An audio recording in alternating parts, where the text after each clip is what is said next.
I think they already know this. I think Donald Trump is going to flip on all of them. What do you think about that, including his children? I really believe that Donald Trump cares for only himself, and he realizes that his goose is cooked. Will Alan Weisselberg flip on Trump? Yes. With all the anticipated flipping, there is no honor amongst thieves, as they say. In the latest legal headache for Trump, the New York Attorney General's office has joined forces with the Manhattan DA to expand its civil investigation of the Trump Organization to that of a criminal capacity.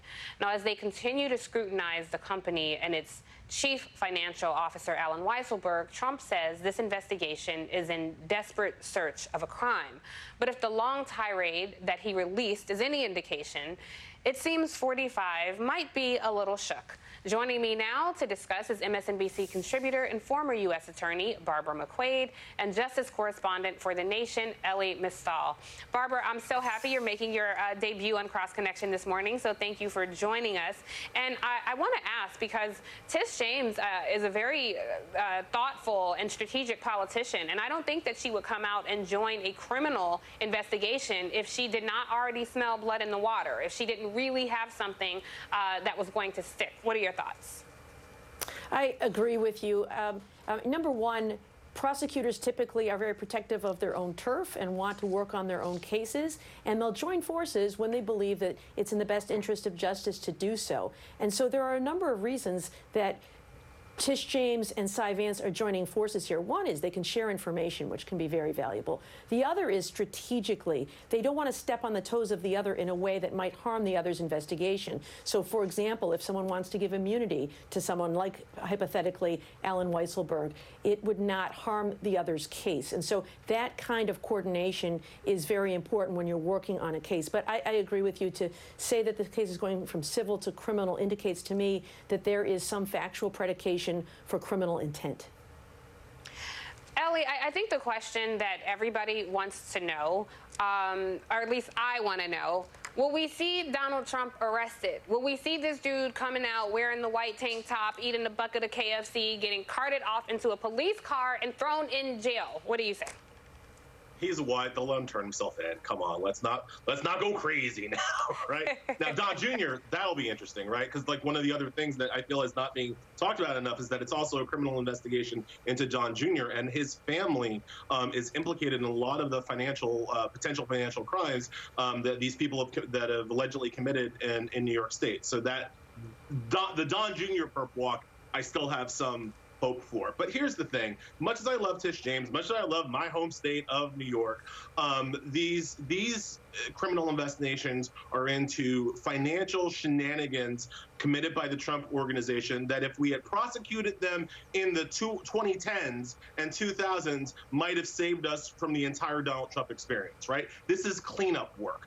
I'm still interested in the federal prosecutions that need to be coming for the crimes this man committed while in office. I seem to be one of the only people who can remember that the Mueller report laid out 10 instances of obstruction of justice, all of which Donald Trump can be prosecuted for now. His family and most of his administration were walking Hatch Act violations, including Ivanka Trump and Kellyanne Conway. They can be prosecuted.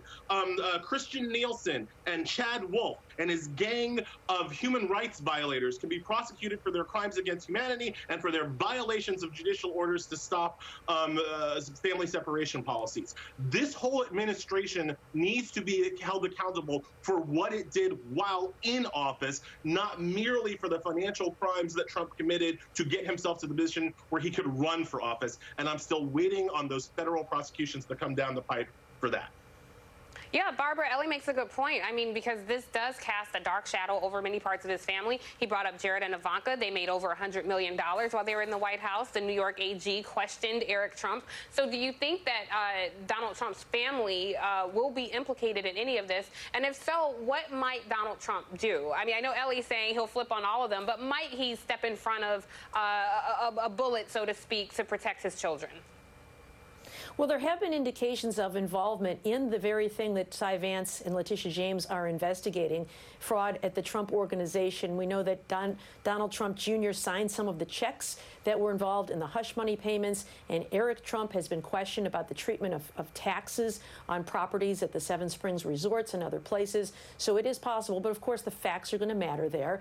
The beauty of a paper case from a prosecutor's perspective is that it's much easier to document what happened. You don't have to rely on eyewitnesses who might not have had the ability to observe, or might have forgotten some key details, or might be impeached for bias. Documents don't lie and they don't forget. And so the documents will tell the story here. So it is quite possible that some people can be charged if documents, for example, show the documentation of one asset as having a lower value for one purpose and a higher value for another. Just comparing those two numbers will help reveal whether there was any fraudulent intent. As to whether Donald Trump himself would flip on the others, I don't know. You know, I certainly don't think he is above putting himself before his family. But I think from a prosecutor's perspective, typically you try to flip lower level offenders against the bigger fish. And I would have to think that by anyone's estimation, Donald Trump himself is the biggest fish here. So I'd be surprised to see prosecutors make that offer. Well, we will definitely be watching. Barbara McQuaid, thank you. Your insight here was very helpful. And Elie, you always bring the fire. So thank you for sticking around for this segment.